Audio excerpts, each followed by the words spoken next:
Previous class में physics में discuss कर रहे थे इलेक्ट्रिसिटी के बारे में, उसके बाद मैग्नेटिज्म के बारे में डिस्कस किए थे। आपको मालूम है कि इलेक्ट्रिसिटी और मैग्नेटिज्म हम खत्म कर दिए थे, मगर मैग्नेटिज्म को हम एक बार खासा ऊपर से कंक्लूड कर देते, फिर हम टॉपिक स्टार्ट करते हैं। देखो बाबू, हम लोग प्रीवियस क्लास में डिस्कस कर रहे थे मैग्नेटिज्म के बारे में। इसमें हम लोग 3 साइंटिस्ट के बारे में पढ़े। एक पढ़े ओसर्टेड के बारे में, उसके बाद हम लोग किसके बारे में पढ़े बाबू? मैक्सवेल के लेफ्ट हैंड रूल के बारे में पढ़े, फ्लेमिंग के राइट हैंड रूल के बारे में पढ़े और फैराडे लॉ के बारे में पढ़े। यानी टोटल 4 साइंटिस्ट के बारे में पढ़े। इन चारों का रोल इस इलेक्ट्रोमैग्नेटिज्म में बहुत ज्यादा है। शुरू में लोग ये जानते थे कि इलेक्ट्रिसिटी और मैग्नेटिज्म में कोई रिलेशन नहीं है। इसका एक्सप्लेनेशन जब कर रहे थे ओसर्टेड साहब, तो उन्होंने क्या कहा, वो बताया कि देखो बाबू, इलेक्ट्रिसिटी मैग्नेटिज्म में कोई रिलेशन नहीं। इसका एक्सपेरिमेंट करने से पता चला कि जब उन्होंने करंट कैरिंग वायर को कंपास पे रखा तो देखा कि वो उसका निडल जो है वो यानी क्या है, डिफ्लेक्शन को शो किया। डिफ्लेक्शन का मतलब थोड़ा सा हिलने लगा, अपने पोजीशन तो थोड़ा सा इधर या उधर हो गया। पता चला कि नहीं, इलेक्ट्रिसिटी और मैग्नेटिज्म में कोई रिलेशन है। इसका क्रेडिट किसको जाता है? ओसर्टेड को जाता है। ओसर्टेड साहब जब इन पर और ज्यादा स्टडी करना शुरू किया तो उन्होंने बोला कि करंट कैरिंग वायर को कंपास पर निडल के कैसे रखेंगे तो कैसा डिफ्लेक्शन शो करेगा। तो उन्होंने ये देखा कि जब हम निडल के परपेंडिकुलर करंट कैरिंग वायर को रखते हैं तो कोई डिफ्लेक्शन शो नहीं करता है।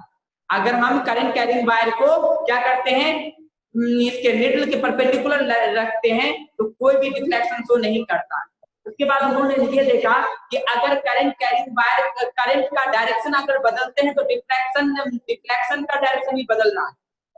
अगर हम क्या करते हैं, करंट कैरिंग वायर को कंपास के ऊपर रखते हैं तो डिफ्लेक्शन कुछ और होता है, और अगर करंट कैरिंग वायर को कंपास के नीचे रखते हैं तो उसका डिफ्लेक्शन अलग होता है। ये चीज उन बताने वाले कौन थे?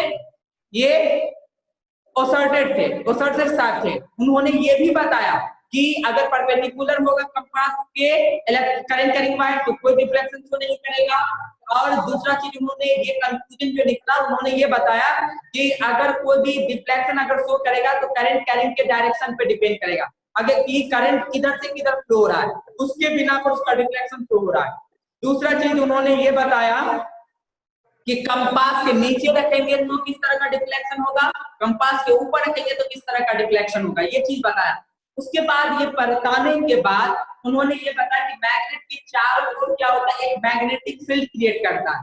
क्या है मैग्नेट? अपने चारों ओर क्या करता है, एक मैग्नेटिक फील्ड क्रिएट करता है, जिसके अंदर अगर किसी दूसरे मैग्नेट को या आयरन को लाएंगे तो वो अपनी ओर खींच लेता है। तो उसी एरिया को क्या कहा जाता है? मैग्नेटिक फील्ड कहा जाता है। मैग्नेटिक फील्ड लाइन क्या होता है? तो यानी मैग्नेट के चारों ओर मौजूद वैसा कर्व लाइन जिसके एलोंग अगर कंपास को रखा जाता है और वो एक कर्व लाइन को शो करता है तो उसी को क्या कहा जाता है? मैग्नेटिक फील्ड लाइन कहा जाता है। मैग्नेटिक फील्ड लाइन के बारे में हम लोगों ने डिस्कस किया कि मैग्नेट के अंदर जो मैग्नेटिक फील्ड लाइन होता है वो स्ट्रेट लाइन होता है, मगर मैग्नेट के बाहर जो मैग्नेटिक फील्ड लाइन होता है वो कर्व लाइन होता है। दूसरा चीज ये भी हम आपको प्रीवियस क्लास में बताए थे कि मैग्नेट के बाहर जो मैग्नेटिक फील्ड लाइन होता है वो नॉर्थ से साउथ की ओर होता है, और मैग्नेट के अंदर जो मैग्नेटिक फील्ड लाइन का जो डायरेक्शन होता है वो साउथ से नॉर्थ की ओर होता है। ये बताइए। ये सब बताने के बाद उन्होंने देखा कि डिफ्लेक्शन जो शो हो रहा है वो करंट कैरिंग यानी करंट के डायरेक्शन पे डिपेंड कर रहा है। इसको आगे चल के मैक्सवेल साहब ने राइट हैंड रूल के थ्रू प्रूव किया। राइट हैंड थंब रूल क्या था कि अपने करंट कैरिंग वायर को आप अपने बाएं हाथ से इस तरह पकड़िए। आप अपने करंट कैरिंग वायर को अपने बाएं हाथ से इस तरह पकड़िए। करंट का डायरेक्शन यानी आपका अंगूठा जो है वो करंट के डायरेक्शन को शो करेगा। तो जो घुमा हुआ हमारा फिंगर है ना, फिंगर, ये मैग्नेटिक फील्ड को बताएगा। ये बताने वाले कौन थे? मैक्सवेल साहब थे। और उन्होंने ये निष्कर्ष निकाला कि यानी मैग्नेटिक फील्ड जो होता है करंट कैरिंग वायर में वो करंट कैरिंग वायर के डायरेक्शन के परपेंडिकुलर होता है। अगर वायर हो रहा है मैग्नेटिक फील्ड ये उन्होंने बताया। उसके बाद बात और डिस्कस हुआ कि एक स्ट्रेट वायर में किस तरह का मैग्नेटिक फील्ड बनाना है, अगर सर्कुलर लूप हो जाएगा तो मैग्नेटिक फील्ड कैसा होगा ये बताए थे। उसके बाद अगर सोलेनॉइड होगा तो मैग्नेटिक फील्ड कैसा होगा, ये चीज के बारे में बताए थे। उसके बाद हम लोग डिस्कस कर रहे थे बाबू क्या कि ये क्या फ्लेमिंग का राइट हैंड रूल क्या है। उसके बाद हम लोग डिस्कस किए थे मैग्नेटिक किसके बाद ये मैक्सवेल के बाद फ्लेमिंग का राइट हैंड रूल डिस्कस किए। फ्लेमिंग का राइट हैंड रूल ये कहता है कि अपने राइट हैंड के 3 फिंगर यानी थंब को, फोर फिंगर को और मिडिल फिंगर को, ये 3 फिंगर को इस तरह फैलाए कि ये तीनों एक दूसरे के परपेंडिकुलर हो। ये इसके परपेंडिकुलर, ये इसके परपेंडिकुलर, ये इसके परपेंडिकुलर, ये इसके परपेंडिकुलर, ये इसके परपेंडिकुलर, यानी सभी एक दूसरे के परपेंडिकुलर है। ठीक है, अगर करंट का डायरेक्शन ये होगा तो मैग्नेटिक फील्ड का डायरेक्शन ये होगा और बॉडी मूव करेगा बाहर। अगर करंट का डायरेक्शन नीचे की ओर कर देते हैं तो मैग्नेटिक फील्ड ऐसे बनेगा और मोशन कैसे होगा, ऐसे होगा। ठीक है, यानी कहने का मतलब डायरेक्शन के बारे में बताया था कि मोशन कैसे होगा उस बॉडी के अंदर। इसी का इस्तेमाल आज हम लोग किसमें कर रहे हैं मालूम है, आज इसका इस्तेमाल जो है यानी ये फ्लेमिंग का राइट हैंड रूल का इस्तेमाल जानने के बाद हम लोग इसका बुलेट ट्रेन जो चाइना के अंदर चला वो मैग्नेटिक फील्ड के थ्रू चलता है। तो उसको पता है कि मैग्नेटिक फील्ड कैसा बनाएंगे तो बॉडी कैसे मूव करेगा, उसी पर वो काम कर रहा है। कौन सा बुलेट ट्रेन, तो वही चीज हम आपको बता रहे हैं। उसके बाद और ये पता चला कि इलेक्ट्रिसिटी या मैग्नेटिज्म में रिलेशन है और उसी का इस्तेमाल आज हम लोग डोर बेल वगैरह जो बनाते हैं या स्कूल में जो बेल लगा होता है, इलेक्ट्रिक बेल लगा होता है, वो सब इसी पर काम कर रहा होता है, इलेक्ट्रोमैग्नेटिज्म पे। उसके बाद हम लोगों ने ये डिस्कस किया था इसके बारे में कि मोटर क्या होता है, मोटर कि मोटर कैसे इलेक्ट्रिसिटी जनरेट करता है, मोटर कैसे इलेक्ट्रिसिटी जनरेट करता है, इसके बारे में हम लोग डिस्कस किए थे। उसके स्ट्रक्चर के बारे में डिस्कस किए थे, उसके फंक्शन के बारे में, उसके पार्ट के बारे में डिस्कस किए थे। उसके बाद हम लोग जो डिस्कस किए थे बाबू कि करंट दो तरह का होता है, एक एसी होता है, एक डीसी होता है, एक अल्टरनेट करंट होता है और एक डायरेक्ट करंट होता है। अल्टरनेट करंट क्या होता है, बहुत ज्यादा डेंजरस होता है और जो हमारे घर के अंदर जो सप्लाई होता है पोल से वो अल्टरनेटिंग करंट है यानी एसी करंट है। और हमारे घर के अंदर बैटरी से जो ये होता है, जैसे टॉर्च में बैटरी से बल्ब जल रहा है तो वो जो करंट होता है वो डीसी करंट होता है। और अल्टरनेटिंग करंट जो होता है वो बहुत ज्यादा डेंजरस होता है और डीसी करंट जो होता है उतना खतरनाक नहीं होता है। दूसरा चीज हम लोग इसमें ये भी डिस्कस किए थे फैराडेज के बारे में। फैराडेज साहब ने क्या लॉ दिया था, फैराडेज का लॉ क्या है, फैराडेज का लॉ ये था कि अगर क्लोज सोलेनॉइड में या क्लोज कॉइल के अंदर हम मैग्नेट को अगर अप एंड डाउन मूवमेंट करते हैं या रोटेट करते हैं तो वो क्या करता है, मैग्नेटिक फील्ड बनने की वजह से यानी मैग्नेटिक फील्ड का डायरेक्शन बदलते रहने की वजह से क्या होता है, कॉइल के अंदर इलेक्ट्रिसिटी जनरेट हो जाता है और जिसका इस्तेमाल जो है हम लोग इलेक्ट्रिसिटी प्रोड्यूस करने में डायनेमो में करते हैं। तो ये चीजों के बारे में हम लोग डिस्कस किए थे। तो ये लेसन हमारा जो इलेक्ट्रोमैग्नेटिज्म का था वो खत्म हो चुका था। आज हम लोग जो तीसरा चैप्टर पढ़ने जा रहे हैं वो है सोर्स ऑफ एनर्जी। जो आज जो टॉपिक डिस्कस करेंगे सर नोट कब भेजिएगा सर, नोट कब भेजिएगा? नोट हम भेज देंगे। मैग्नेटिज्म का तो कुछ नोट भेज दिए थे और कुछ नोट नहीं लिया। सोर्स ऑफ एनर्जी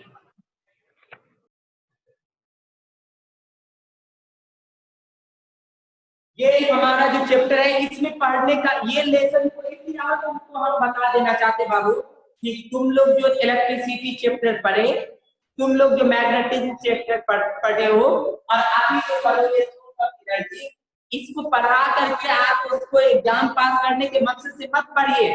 अगर एग्जामिनेशन पास करने के ये पढ़ाने का मेन मकसद ये है, ये मेन टारगेट ये है कि आपको कुछ चीज से जानकारी हासिल करना है कि कैसे कैसे कैसे कैसे डेवलपमेंट हुआ और इसको हम अपने प्रैक्टिकल लाइफ में कैसे ला सकते हैं।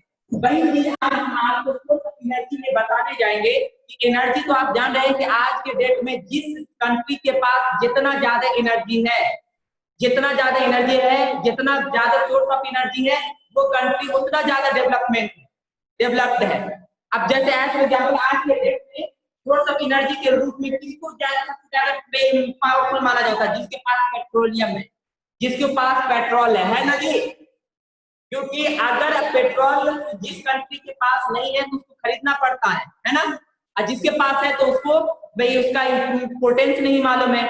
वो यहाँ पानी जिस तरह से मिलता है ना, जिसकी कंट्री में पेट्रोल है वो पानी के भाव मिलता है। तो वही बता रहे हैं कि आज के डेट में जिसके पास पेट्रोल और क्या चीज मिनरल जितना ज्यादा है, वो कंट्री अपने आप को उतना ज्यादा डेवलप महसूस करता है। मगर वो डेवलपमेंट में नहीं आता, वो उसको खाली बीच करके क्या कर रहा है, अपना पैसा कमा रहा है, मगर उसका यूटिलाइज अपने लिए नहीं कर रहा।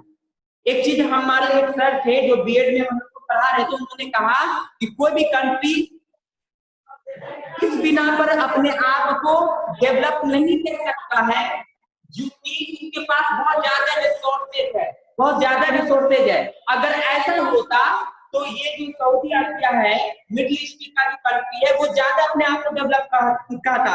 जबकि आप एक बात बताइए, बताए यानी ये रिसोर्स सबसे कम किसके पास है? इसके जापान के पास है। जापान मगर डेवलपमेंट कंट्री में आता है कि नहीं आता है? क्यों? क्योंकि उसके पास रिसोर्स नहीं, मतलब उसके पास अकल है कि हमारे पास जो वेस्टेज है उस वेस्टेज को रीयूज कैसे किया जाए। और एक चीज हम आपको बता दें, चाइना और जापान में क्या डिफरेंस है मालूम है? चाइना और डिफरेंस में जापान में क्या डिफरेंस है? चाइना क्या करता है, क्वालिटी देता है, और नहीं, ये जापान क्वालिटी देता है और चाइना क्या करता है, क्वांटिटी देता है। देखते होइएगा कि उसका सामान बहुत ज्यादा बिकता है और क्वालिटी उसके अंदर नहीं होता। उसके सामान मोबाइल के अंदर, मोबाइल या कोई भी चीज है, और जापानी कोई भी चीज होता है उसका क्वालिटी होता है और वो कम होता है। ठीक है, तो भाई हम आपको बता रहे हैं कि कोई भी कंट्री अपने आप को डेवलप तब तक ये नहीं कर सकता है जो हमारे पास बहुत सारे रिसोर्सेज है तो हम डेवलपमेंट है, जिसके पास रिसोर्सेज नहीं है वो डेवलपमेंट नहीं है। वो अगर उसके पास जितना रिसोर्सेज है उसी रिसोर्सेज को अगर वो ठीक ढंग से इस्तेमाल करे और अपने दिमाग का इस्तेमाल करके करेगा तो वही देश कंट्री में आगे बढ़ सकता है। दूसरा चीज और ये भी बता दें कि कोई भी कंट्री नंबर ऑफ हेड जो है, नंबर ऑफ हेड का मतलब समझिए पॉपुलेशन, नंबर ऑफ हेड्स का मतलब पॉपुलेशन। जिस कंट्री के पास ज्यादा पॉपुलेशन होगा वो डेवलपमेंट नहीं हो सकता है, जिसके पास कम है मगर हेड वहां ज्यादा चलता है। हेड वहां ज्यादा करने का मतलब क्या कि वहां जितना भी आदमी है सब अपने दिमाग का इस्तेमाल करता है तो वो ज्यादा डेवलप करेगा। और जिसके यहाँ बहुत आदमी है मगर दिमाग बहुत कम आदमी डेवलप मतलब क्या कर रहा है, इस्तेमाल कर रहा है, तो वो आदमी को उतना डेवलप नहीं होता। मेन बताने का ये है कि सोर्स ऑफ एनर्जी हम लोग जानेंगे, सोर्स ऑफ एनर्जी में सोर्स बाद में जानेंगे, एनर्जी को पहले जानेंगे। तो हम वही ना बता रहे हैं, बताने की यही कोशिश कर रहे थे कि आज के डेट में जिस देश के पास सोर्स ऑफ एनर्जी ज्यादा है वो देश ज्यादा अपने आप को पावरफुल समझ रहा है। आज के डेट में अमेरिका अपने आप को पावरफुल इसलिए समझ रहा है कि जितना भी सोर्स ऑफ एनर्जी है उस पर उनका अपना कब्जा हो गया है। ठीक है, जिसकी वजह से वो अपने आप को डेवलपमेंट समझ रहा है। तो वही हम बता रहे हैं सोर्स ऑफ एनर्जी, एनर्जी के बारे में, एनर्जी के बारे में। अगर आपसे कोई पूछेगा एनर्जी किसको कहते हैं, 9th क्लास में भी आप पढ़े होइएगा, वर्क पावर एंड एनर्जी पढ़े हैं 9th क्लास में। हेलो, 9th क्लास में वर्क पावर एंड एनर्जी पढ़े हैं ना? Yes sir. यस तो उसमें एनर्जी को कैसे डिफाइन किया गया था बता सकते हैं आप लोग? 9th क्लास में जो एनर्जी को डिफाइन किया गया था, कैसे डिफाइन किया गया था मालूम है?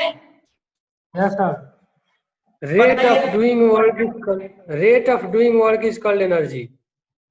रेट नहीं होगा बाबू, द कैपेसिटी और कैपेबिलिटी ऑफ डूइंग वर्क, यानी किसी भी काम को करने की कैपेबिलिटी जो आपके अंदर है वही आपका एनर्जी है। The capability of doing work is called energy. The rate of doing work जो हो जाता है ना वो पावर हो गया आपका, वो पावर हो गया आपका। ठीक है, रेट हो गया पावर और कैपेबिलिटी जो हो गया वो आपका एनर्जी। ठीक है, yes sir. Capacity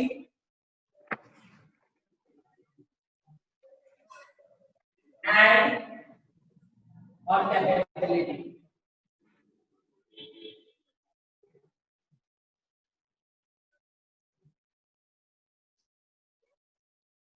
of doing work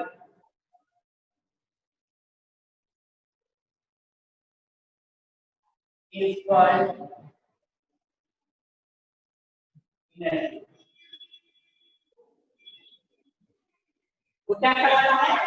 energy कहलाता है। किसी की काम करने की जो कैपेसिटी है आपके अंदर और या कैपेबिलिटी क्षमता है, उसी को क्या कहते हैं, एनर्जी कहते हैं।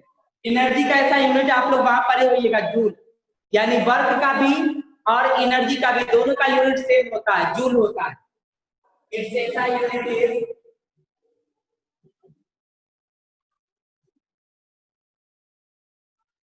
Joule,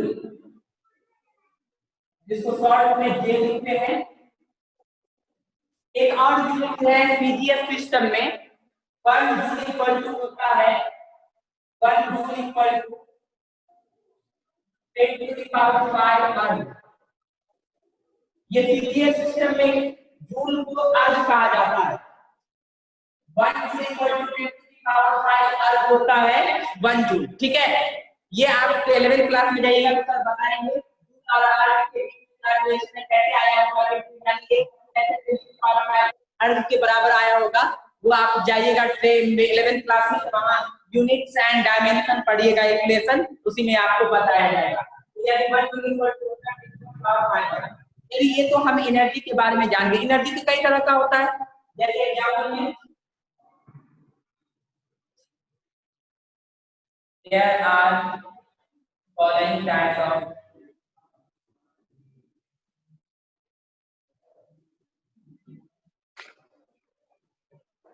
types of energy,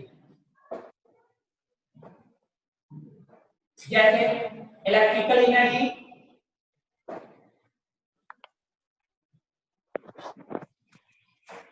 thermal energy, thermal energy,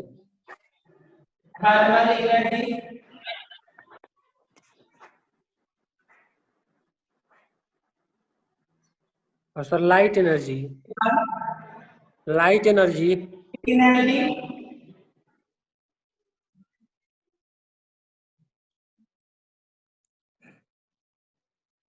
उसके बाद सोलर एनर्जी, हीट एनर्जी, वही थर्मल होता है।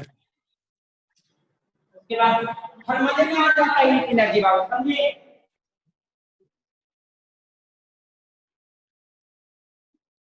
एक तो एक और है बाबू nuclear energy.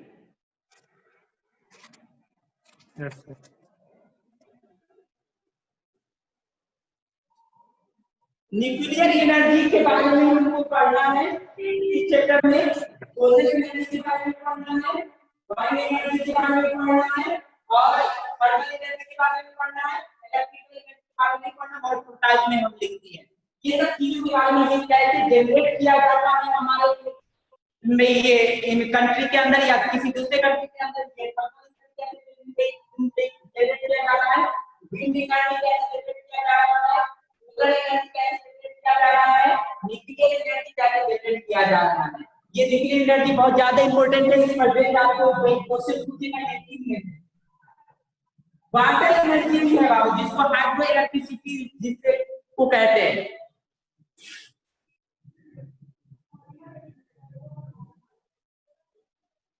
Hydro electric energy, hydro electric energy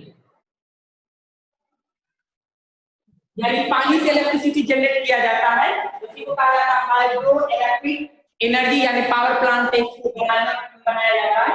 ये सब चीजों की जानेंगे। तो ये हो गया टाइप ऑफ एनर्जी के बारे में। तो आप क्या डिस्कस किया, एनर्जी के बारे में डिस्कस किया कि यानी द कैपेसिटी और capability of doing work is called energy. Energy कैसे यूजफुल होता है, और 1 होता है 5 अर्ग के बराबर होता है। और अलग अलग तरह का एनर्जी है, इलेक्ट्रिकल एनर्जी है, थर्मल एनर्जी है, हीट एनर्जी है, वाइंड एनर्जी है, सोलर एनर्जी है, सोलर एनर्जी है, हाइड्रो इलेक्ट्रिक एनर्जी है। ये सब एनर्जी है।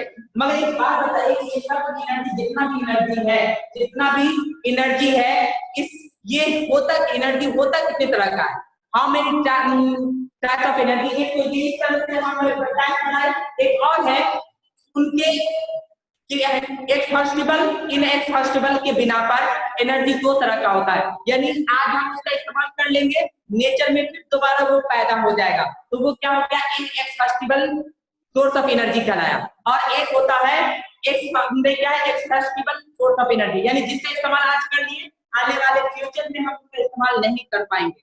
जैसे आज के डेट में हम आपको बता दें कि कोयला, पेट्रोलियम, ये दिन प्रतिदिन खत्म होता जा रहा है हमारे नेचर में, फिर दोबारा ये बनने में बहुत लाखों अरबों साल लग जाएगा, लाखों करोड़ों साल लग जाएगा बनने में, इसलिए वो क्या होगा, वो फिर दोबारा नहीं आ पाएगा। मगर हमारे एनवायरमेंट में कुछ एनर्जी ऐसा है, आप लोग इस पर सोचिए। ये बताने का मेन मकसद है कि आप लोग ही आगे चल करके हमारे कंट्री के फ्यूचर होइएगा। आप लोग इस पर सोचिए कि हमारे पास जो रिन्यूएबल सोर्स ऑफ एनर्जी, क्यों नहीं हम जितना भी डिवाइस बना रहे हैं, चाहे वो गाड़ी बना रहे हैं, चाहे वो कोई भी चीज बना रहे हैं, उसी पर चले। जैसे रिन्यूएबल सोर्स ऑफ एनर्जी कौन सा है? सनलाइट है, विंड एनर्जी, ये कभी खत्म नहीं होगा। वाटर है, वाटर कभी खत्म नहीं होगा। पीने वाला पानी खत्म हो जाए वो अलग मैटर है, मगर आपको मालूम होगा कि पानी बहुत ज्यादा है हमारे अर्थ पे, मगर यूज करने वाला पानी नहीं है, सॉल्टी वाटर बहुत ज्यादा, ये ना है, मगर उसका भी इस्तेमाल करेंगे कि अगर पानी खत्म हो जाएगा तो हम क्या करेंगे, फिर तो वही पानी का इस्तेमाल करेंगे ना, रिफाइन कर करके। तो हम लोग क्यों नहीं इसके बारे में सोचे, क्यों नहीं ऐसा काम करे, कोई ना ऐसा डिवाइस बना ले, कोई ना ऐसा टेक्निक बना ले कि हम सॉल्टी वाटर को क्या बना ले, सॉफ्ट ड्रिंक में यानी सॉफ्ट वाटर में कन्वर्ट कर ले। Yes sir. ये चीजों के बारे में हम लोग जाने।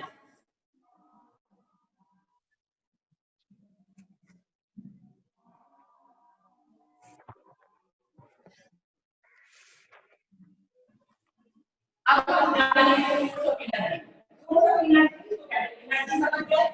अब हम सोर्स के बारे में जानेंगे, सोर्स ऑफ एनर्जी के बारे में। सोर्स ऑफ एनर्जी,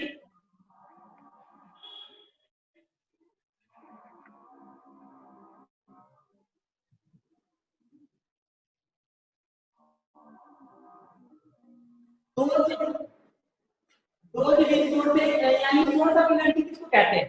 वैसा सोर्स जिससे हम किसी एनर्जी को ऑब्टेन करते हैं। जैसे आज फॉर एग्जांपल हम पानी से इलेक्ट्रिक एनर्जी को जनरेट करते हैं, तो पानी क्या हो गया? सोर्स हो गया। हाइड्रो इलेक्ट्रिसिटी क्या हो गया? सोर्स हो गया। किसका? एनर्जी का, इलेक्ट्रिकल एनर्जी का। हम विंड एनर्जी का इस्तेमाल करते हैं, तो विंड एनर्जी का सोर्स क्या हो गया? विंड हो गया। जहां तेज हवा चल रही होगी वही ना हम क्या लगाएंगे, बहुत बड़ा बड़ा विंड फैन लगाएंगे, विंड मिल लगाएंगे, जिसकी वजह से वो क्या होगा? इलेक्ट्रिसिटी जनरेट करेगा। जैसे न्यूक्लियर एनर्जी, न्यूक्लियर एनर्जी का कैसे होगा? हम यूरेनियम 235 को तोड़ते हैं और उसको तोड़ने की वजह से बहुत अधिक अमाउंट में एनर्जी रिलीज होता है, और वही एनर्जी का इस्तेमाल हम इलेक्ट्रिसिटी जनरेट करने में करते हैं। तो वो सब क्या हो गया? सोर्स हो गया। यानी सोर्स ऑफ एनर्जी वो जो सोर्स बाय जिससे होकर के हम किसी एनर्जी को ऑब्टेन करते हैं, उसी को क्या कहते हैं? सोर्स ऑफ एनर्जी कहते हैं। तो source from which we obtain the energy is called source of energy।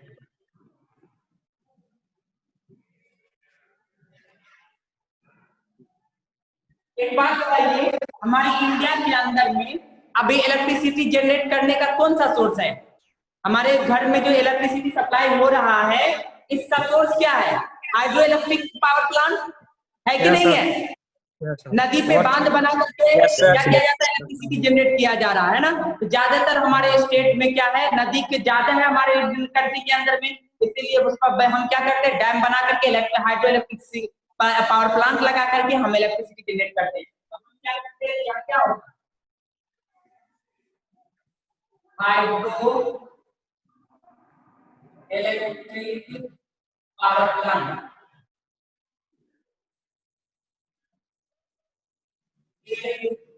the source of electric energy।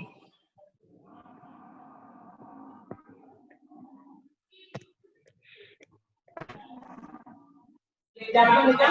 ये हाइड्रो इलेक्ट्रिक पावर प्लांट क्या है? यहीं से हम क्या करते हैं? इलेक्ट्रिक एनर्जी ऑब्टेन करते हैं। ये क्या हो जाएगा? तो we can say hydro electric power plant is the source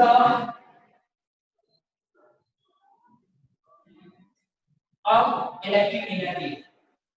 Electric energy. Electric energy का ये क्या हो गया? Hydro electric power plant source हो गया। तो यानी आप लोगों ने डिस्कस किया एनर्जी के बारे में, सोर्स ऑफ एनर्जी किसको कहते हैं? ये सोर्स ऑफ एनर्जी हो गया कि यानी जिस सोर्स से हम एनर्जी को ऑब्टेन करते हैं उसी को क्या कहते हैं? सोर्स ऑफ एनर्जी कहते हैं। जैसे आपका इलेक्ट्रिक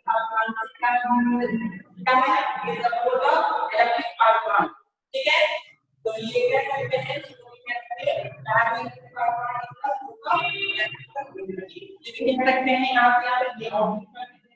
ये चीज हमको पता चला। अब हम आपको बताने जा रहे हैं कि ये जो सोर्स जो हमारे एनवायरमेंट यानी पूरे वर्ल्ड में मौजूद है एनर्जी का, वो दो तरह का है। There are two types of source of energy. Source of energy दो तरह का है, एक है रीन्यूएबल सोर्स ऑफ एनर्जी और एक है non renewable source of energy. Source of energy कितने तरह का है? दो तरह का है।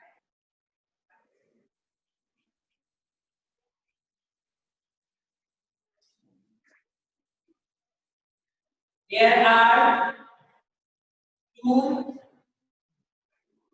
sources of energy. First, renewable source of energy.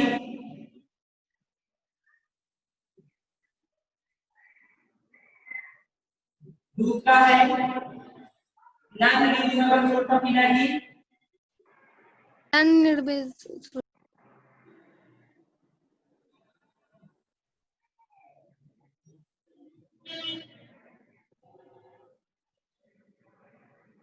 Energy यानी सोर्स ऑफ एनर्जी के बारे में जान लें और उसके बाद आप लोग क्या जाने कि सोर्स ऑफ एनर्जी कितने तरह का होता है? तो दो तरह का होता है, एक होता है रिन्यूएबल सोर्स ऑफ एनर्जी, एक होता है non renewable source of energy, और एक होता है कन्वेंशनल सोर्स ऑफ एनर्जी, और एक होता है non conventional source of energy. हम सब सोर्स ऑफ एनर्जी को एक ही साथ हम डिस्कस कर लें कि अलग-अलग कर लेंगे, बाद में हम अलग-अलग करेंगे। पहले हम रिन्यूएबल और नॉन रिन्यूएबल कर लेंगे, उसके बाद आगे चल करके हम लोग कन्वेंशनल किसको कहेंगे, नॉन कन्वेंशनल किसको कहेंगे।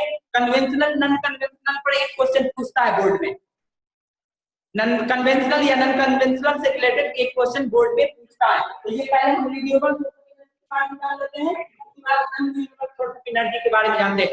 रिन्यूएबल सोर्स ऑफ एनर्जी किसको कहते हैं? अगर आपसे कोई पूछेगा तो क्या जवाब दीजिएगा? अपने लफ्ज में अगर जवाब देने के लिए कहेगा तो ये नहीं भूलेंगे कि ऐसा सोर्स ऑफ एनर्जी जिसका इस्तेमाल आज हम कर रहे हैं और वो नेचर में फिर से ऑब्टेन हो जाएगा, उसको क्या कहा जाएगा? Renewable source of energy. उसका एग्जांपल क्या सब हो जाता है? हो सकता है सोलर एनर्जी, यानी सूरज जिससे जो रोशनी मिल रहा है वो हमें रहेगा, खत्म नहीं होगा, ठीक है। दूसरा, हवा कभी खत्म नहीं होगा, वाटर कभी खत्म नहीं होगा। ये सब क्या है? Renewable source of energy. और एक है वैसा सोर्स ऑफ एनर्जी जिसका इस्तेमाल हम आज कर रहे हैं मगर मेरा आने वाला जो जनरेशन है वो उसका इस्तेमाल नहीं कर सकता, नेचर में खत्म हो जाए। तो उसी को क्या करते हैं, यानी इसको फिर से हम नेचर में ऑब्टेन नहीं कर सकते, या ऑब्टेन कर भी सकते हैं तो इसको बनने में काफी वक्त लग सकता है, नहीं लग सकता है। इसीलिए इसको क्या कहा जाएगा? Non renewable source of energy. जैसे कोयला, आपको मालूम होगा कि आज जो हम कोयला इस्तेमाल कर रहे हैं, आज से 9 साल पहले जब किसी नेचुरल डिजास्टर होने की वजह से जितना भी ऑर्गेनिक चीज है, ऑर्गेनिक चीज या तो इंसान भी हो सकता है या जमीन के अंदर चला गया, और जमीन के अंदर बहुत ज्यादा प्रेशर है, जब दबेगा तो क्या होगा? प्रेशर बनेगा, और टेम्परेचर भी बहुत ज्यादा है अर्थ के नीचे। To presence of pressure and absence of air, हवा के गैर मौजूदगी में और प्रेशर की वजह से जो ऑर्गेनिक सब्सटेंस है वो किसमें तब्दील हो जाता है? कोल में तब्दील हो जाता है, फॉसिल फ्यूल में तब्दील हो जाता है। ये आज है, वो कल हम इसका इस्तेमाल नहीं कर पाएंगे। आज इस्तेमाल कर रहे हैं, हो सकता है आने वाले समय में हम उसका इस्तेमाल नहीं कर सकते।